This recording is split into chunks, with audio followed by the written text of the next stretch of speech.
ഡിപ്രഷനും ആങ്സൈറ്റിയും distinct ആണ്.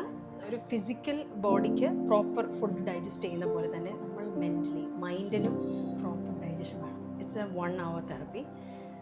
ഇതിൻ്റെ ഗുണമെന്ന് വെച്ചാൽ മെയിൻലി സ്ലീപ്പ് ഡിസോർഡേഴ്സിനെ കറക്റ്റ് ചെയ്യാനുള്ളൊരു ട്രീറ്റ്മെൻറ്റാണ്.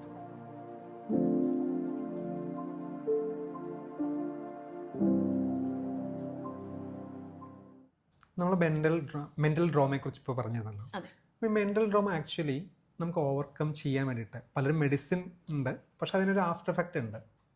എന്നാൽ തെറാപ്പി വഴിയിട്ട് നമുക്ക് മെൻ്റൽ ഡ്രോമ ഒന്ന് ഓവർകം ചെയ്യാൻ കഴിയുമോ? തീർച്ചയായിട്ടും. Definitely you can do it. In psychology there are many therapies. ഒത്തിരി തെറാപ്പികളുണ്ട്. ഒരു 100 മേളിൽ തെറാപ്പികളുണ്ട്. അതിന് നമ്മൾ സൈക്കോ തെറാപ്പി എന്നാണ് നമ്മൾ പറയുക. അത് ചിലപ്പം പല തെറാപ്പീസ്, ചില പേരുകൾ പറയാനാണെങ്കിൽ ഇപ്പം EMDR തെറപ്പി ഉണ്ട്, ട്രോമ ബേസ്ഡ് ആയിട്ടുള്ളത്. നമുക്ക് CBT വഴി നമുക്ക് ചെയ്യാൻ പറ്റും. ക്ലയൻറ്റ് സെൻറ്റേർഡ് തെറാപ്പി ഉണ്ട്. അങ്ങനെ പല പല തെറാപ്പീസ് ഉണ്ട്. അത് നമ്മൾ ചിലപ്പം തെറാപ്പിസ്റ്റുകളുടെ ഒരു എക്സ്പെർട്ടീസ് വഴി first when you assess the client, ആ ക്ലയൻറ്റിനെ നമ്മൾ ആദ്യം ഫസ്റ്റ് സെഷനിൽ അസസ്മെൻറ്റ് ചെയ്യും. ആ ക്ലയൻറ്റിൻ്റെ ഏജ്, ക്ലയൻറ്റിൻ്റെ ബാക്ക്ഗ്രൗണ്ട് എന്താണ്, ഏത് അപ്ബ്രിങ്ങിങ്ങിലൂടെയാണ് ആ ക്ലയൻറ്റ് വന്നിരിക്കുന്നത്, എന്താണ് പഠിത്തം, എന്താണ് വേൾഡ് വ്യൂ എന്നൊക്കെ നമ്മൾ അസസ് ചെയ്തിട്ട് നമ്മൾ ഒരു ടൈലർ മെയ്ഡായിട്ടുള്ളൊരു സെഷൻ ആയിരിക്കും നമ്മൾ പ്ലാൻ ചെയ്യുക. അതിൽ പല തെറാപ്പീസ് നമ്മൾ ക്ലബ് ചെയ്തിട്ടൊരു eclectic therapy will bring it in to this തെറാപ്പിയിലോട്ട് കൊണ്ടുവരും. സോ ട്രോമ ബേസ്ഡ് ആയിട്ട് പലർക്കും പല രീതിയിലാണ് ട്രോമാസ് വരുന്നത്. അത് എന്താണ് ഏറ്റവും ബെസ്റ്റായിട്ട് അവരെ എത്രയും വേഗം അതിൽ നിന്ന് ഇറക്കാൻ വേണ്ടിയുള്ള, ഓവർകം ചെയ്യാൻ വേണ്ടിയിട്ടുള്ള തെറാപ്പീസ്. അതിലൊന്ന് പറഞ്ഞാണ് ഒരു EMDR. EMDR എന്ന് പറയുന്നത് എന്താണ് ശരിക്കും? EMDR എന്ന് പറയുന്ന അതൊരു ഷോർട്ട് ഫോം ആണ്. ഫുൾ ഫോം എന്ന് പറയുന്നത് eye movement desensitisation and reprocessing. ഒരു വലിയ വാക്കാണ് EMDR. അതൊരു ഫ്രഞ്ച് ലേഡി കണ്ടുപിടിച്ചൊരു തെറാപ്പിയാണത്. It's very very effective for trauma focused ആയിട്ടുള്ള തെറാപ്പി. അത് ശരിക്കും ഉപയോഗിക്കുന്നത് ഈ ട്രോമയിൽ നിന്ന് തന്നെ ഓവർകം ചെയ്യാൻ വേണ്ടിയിട്ടാണ്. തീർച്ചയായിട്ടും. അത് അതിൻ്റെ ഒരു രീതി എന്ന് വെച്ച് കഴിഞ്ഞാൽ, ഒരു ജസ്റ്റ് ഒന്ന് മനസ്സിലാക്കാൻ വേണ്ടി, നമ്മളൊരു പാസ്റ്റ് ആയിട്ടുള്ളൊരു ട്രോമാറ്റിക് സിറ്റുവേഷൻ, ഒരു ഇവൻറ്റ് ദാറ്റ് ഹസ് ഹാപ്പൻഡ്, നമ്മൾ with the help of the therapist we will take you into that place. അപ്പം അതിനൊക്കെ പ്രിപ്പറേഷൻസ് ഉണ്ട്. ഒരു പല സ്റ്റേജ് വഴിയാണ് നമ്മൾ EMDR തെറാപ്പി ചെയ്യുന്നത്. ആ ക്ലയൻറ്റിനെ അങ്ങോട്ട് കൊണ്ടുപോകും. പക്ഷേ ഇതിനകത്തൊരു വ്യത്യാസമുണ്ട്. അന്ന് ആ ക്ലയൻറ്റ് തനിച്ചായിരുന്നു. പക്ഷേ ഈ ഒരു ടൈമിൽ when you in therapy, the therapist is also with you in this journey. So നമ്മൾ ഒരുമിച്ചാണ് ആ ഒരു സിറ്റുവേഷനെ ഹാൻഡിൽ ചെയ്യുന്നത്. സോ അതൊരു വലിയൊരു സംഭവം. ശരിക്കും കോൺഫിഡൻസ് അവർക്ക് കിട്ടും. ബിക്കോസ് ദേ ഡോണ്ട് വാണ്ട്, ആർക്കാ അതിലോട്ട് പോകാൻ ഇഷ്ടം? They don't want go into that past. പക്ഷെ ആ പാസ്റ്റിലേക്ക് നമ്മൾ പോയില്ലെങ്കിൽ ഹീലാകത്തില്ല. അതിങ്ങനെ അൺഡൈജസ്റ്റഡ് ആയിട്ട് കിടക്കുക. ഞാൻ നേരത്തെ പറഞ്ഞ പോലെ ഒരു ഫിസിക്കൽ ബോഡിക്ക് പ്രോപ്പർ ഫുഡ് ഡൈജസ്റ്റ് ചെയ്യുന്ന പോലെ തന്നെ നമ്മൾ മെൻ്റലി മൈൻഡിനും പ്രോപ്പർ ഡൈജഷൻ വേണം. സോ ഓരോ ഇവൻറ്റും ഇറ്റ് ഗെറ്റ്സ് ഡൈജസ്റ്റഡ് പ്രോപ്പർലി. എന്നാലേ നമുക്ക് സ്വസ്ഥമായിട്ടൊന്ന് ജീവിക്കാനോ ഉറങ്ങാനൊക്കെ പറ്റുള്ളൂ. സോ അതുപോലെ ചില സിറ്റുവേഷൻസ് ലൈക്ക് ദിസ് നമുക്ക് ഹാൻഡിൽ ചെയ്യാൻ പറ്റത്തപ്പോൾ അതിങ്ങനെ സ്റ്റക്കായിട്ടിരിക്കും. അപ്പോൾ ആ സ്റ്റക്കായിട്ടിരിക്കുന്ന സംഭവം പല പ്രാവശ്യമായിട്ട് വരുമ്പോഴത്തേക്കും നമുക്ക് ശരിക്കും ശരിക്കും പ്രൊസീജിയർ ഉണ്ടോ? ഇതൊരു പ്രോസസ്സാണ്. സ്റ്റെപ്പ് ബൈ സ്റ്റെപ്പ് ആയിട്ടുള്ള 8 സ്റ്റേജസ് ആയിട്ടുള്ള ഒരു പ്രോസസ്സാണ്. ഫസ്റ്റ് സ്റ്റേജിൽ അവരോട് ചോദിച്ച് മനസ്സിലാക്കുകയാണ് ചെയ്യണം. നമ്മളൊന്ന് റേറ്റ് ചെയ്യും. അവരുടെ പെയിൻ എന്താണ്, അവർ എന്താണ്, അവർ എന്ത് സിറ്റുവേഷനിൽ കൂടിയാണ് they went through it. നമ്മൾ കുറച്ചൊന്ന് ഗൈഡ് ചെയ്യും. ഓപ്പൺ എൻഡഡ് ക്വസ്റ്റ്യൻസ് ആയിരിക്കും നമ്മൾ അവരോട് ചോദിക്കുക. എന്നിട്ട് നമ്മൾ അതിനനുസരിച്ചുള്ള സെഷൻസ് പ്ലാൻ ചെയ്യും. ചിലപ്പോൾ ഒരു 5 സെഷൻ കൊണ്ട് പറ്റുമായിരിക്കും, ചിലപ്പോൾ 2 സെഷൻസ്. ഒരു depends client to client, event to event ബേസിസിലായിരിക്കും. ആർക്കും ക്വസ്റ്റ്യൻസ് ഇഷ്ടമല്ലല്ലോ. അപ്പോൾ നമ്മളൊരു ഓപ്പൺ എൻഡഡ് ആയിട്ട് അവരെ സഹായിക്കുന്ന രീതിയിൽ, അവർക്ക് ഏത് രീതിയിൽ അതൊന്ന് ആർട്ടിക്കുലേറ്റ് ചെയ്യാൻ പറ്റും, അത് ആ രീതിയിൽ നമ്മൾ ഗൈഡ് ചെയ്യുക എന്നുള്ളതാണ്. So we bring them out into that. അവർ it helps them to relive that moment and come through. ഇന്ന് നമ്മൾ പലരുടെയും വലിയ പ്രശ്നം പറഞ്ഞിട്ടാണ് ഉറക്കക്കുറവ് എന്നുള്ളത്. ഉറക്കക്കുറവുകൊണ്ട് പല ആൾക്കാരും മരുന്ന് വരെ ഇന്ന് കഴിക്കുന്നുണ്ട്. പക്ഷേ ഈ മരുന്ന് കഴിക്കുമ്പോൾ അതിനൊരു ആഫ്റ്റർ എഫക്റ്റ് ഉണ്ടാവും, സൈഡ് എഫക്റ്റ് ഒക്കെ ഉണ്ടാവും.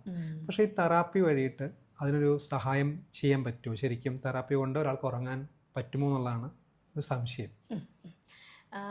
ഇതൊരു സൈക്കോ തെറാപ്പി എന്ന് പറയാൻ പറ്റത്തില്ല, പക്ഷേ it's A substitute of psycho therapy.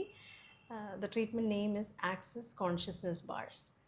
ഇതിൻ്റെ പ്രത്യേകത എന്ന് വെച്ചാൽ the therapist will access 32 marma points on the head of the client. അത് ആക്സസ് ചെയ്യുമ്പോൾ ഒരു 5 to 10 മിനിറ്റ്സ് കൊണ്ട് ആ ക്ലയൻറ്റ് പെട്ടെന്ന് ഒരു ആൽഫ സ്റ്റേജിലേക്ക് പോകും, എന്ന് പറഞ്ഞാൽ ഒരു സെമി ഉറക്കത്തിലേക്ക് പോകും. ആ സമയത്ത് നമ്മൾ സബ് കോൺഷ്യസ് മൈൻഡിലേക്ക് സജഷൻസ് കൊടുത്തുകൊണ്ടേയിരിക്കും. It's a 1 hour therapy. ഇതിൻ്റെ ഗുണമെന്ന് വെച്ചാൽ മെയിൻലി സ്ലീപ്പ് ഡിസോർഡേഴ്സിനെ കറക്റ്റ് ചെയ്യാനുള്ളൊരു ട്രീറ്റ്മെൻറ്റാണ്. It's really helpful. Clients ask for this and come. മറ്റൊരു ശരിക്കുള്ള സംശയമാണ്, ഈ ഡിപ്രഷനും ആങ്സൈറ്റിയും തമ്മിലുള്ളൊരു വ്യത്യാസം എന്താണെന്നുള്ളത്. ഡിപ്രഷനും ആങ്സൈറ്റിയും ഡിസ്റ്റിങ്ക്റ്റ് ആണ്. അതിൻ്റെ ഒരു ക്യാരക്ടറിസ്റ്റിക് എന്ന് പറയുന്നത് depression is the pain of the past, anxiety is the fear of the future. That is the difference between depression and anxiety. പാസ്റ്റിൽ നടന്ന കുറച്ച് എക്സ്പീരിയൻസസ്, അതിൻ്റെ വേദനയാണ്. That is one of the reasons കേട്ടോ. അത് മാത്രമല്ല ഡിപ്രഷൻ. ചിലപ്പം ഇപ്പം നടന്ന ഇഷ്യൂ ഒരു ഡിപ്രസീവ് മൂഡായിരിക്കും. അതിൻ്റെ സിംറ്റംസ് എന്ന് പറയുന്നത് 14 days നീണ്ടു നിൽക്കുകയാണെങ്കിൽ, നമ്മളിപ്പം ഒരു നോർമൽ ലൈഫ് നമ്മൾ ലീഡ് ചെയ്യുന്നു, അതിനകത്ത് പെട്ടെന്നൊരു ഇഷ്യൂ ഉണ്ടായി, അല്ലെങ്കിൽ പഴയൊരു കാര്യം നമുക്ക് ഓർമ്മ വന്നു, അതൊരു 14 daysലേക്ക് നീണ്ടു നിൽക്കുകയാണെങ്കിൽ ദാറ്റ് ഈസ് കോൾഡ് ഡിപ്രഷൻ. എല്ലാം ഡിപ്രഷൻ അല്ല. നമുക്കവിടെ ഒരു കൺഫ്യൂഷനുണ്ട് പലർക്കും. ഈ ഡിപ്രഷൻ നമുക്ക് എങ്ങനെ തിരിച്ചറിയാൻ പറ്റുക?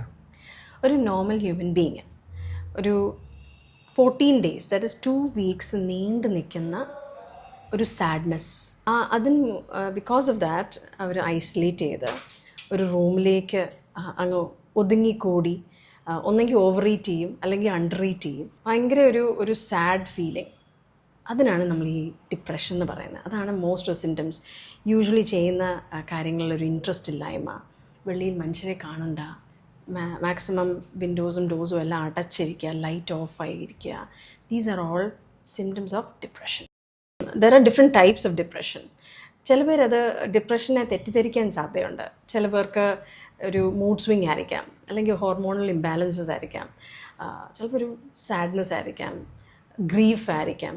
അതൊന്നും ഡിപ്രഷൻ്റെ അണ്ടറിൽ വരുന്നതല്ല. ഒരാളുടെ ബിഹേവിയർ മാറ്റണമെങ്കിൽ, അപ്പോൾ അയാൾ വിചാരിക്കുകയാണ് അയാളുടെ ബിഹേവിയർ മാറ്റണമെന്ന്, അവിടെ തെറാപ്പിക്ക് അദ്ദേഹത്തെ ഹെൽപ്പ് ചെയ്യാൻ പറ്റും? തീർച്ചയായിട്ടും പല തെറാപ്പീസ് ഉണ്ട്. അതിൽ കോമൺലി നോൺ ആയിട്ടുള്ള തെറാപ്പി എന്ന് പറയുന്നത് കോഗ്നിറ്റീവ് ബിഹേവിയർ തെറാപ്പി, അല്ലെങ്കിൽ ഷോർട്ട് ഫോമിൽ CBT എന്നാണ്. ഈ CBT is involve win thoughts, feelings, behaviours. ഒരു തോട്ട് വന്നു, അതൊരു ഓട്ടോമാറ്റിക് തോട്ടാണ്. ആ ഓട്ടോമാറ്റിക് തോട്ട് ഒരു ഫീലിങ്ങിലോട്ട് പോകുന്നു. അത് നമ്മുടെ ഒരു കോർ ബിലീഫായിട്ട് കണക്റ്റഡ് ആണ്. അത് it will again connect to a behaviour. So thought, feelings and behaviour, അതാണ് റിലേറ്റഡ് ആയിട്ട് മെയിൻലി. സോ അതിനെ നമ്മൾ കോഗ്നിറ്റീവ് റീസ്ട്രക്ചറിങ് ചെയ്ത് we have a process how we handle that therapy and ബിഹേവിയറിനെ നമുക്ക് ഓൾട്ടർ ചെയ്യാൻ പറ്റും with the help of exercises. പല എക്സസൈസസ് ഉണ്ട് ഇൻ CBT.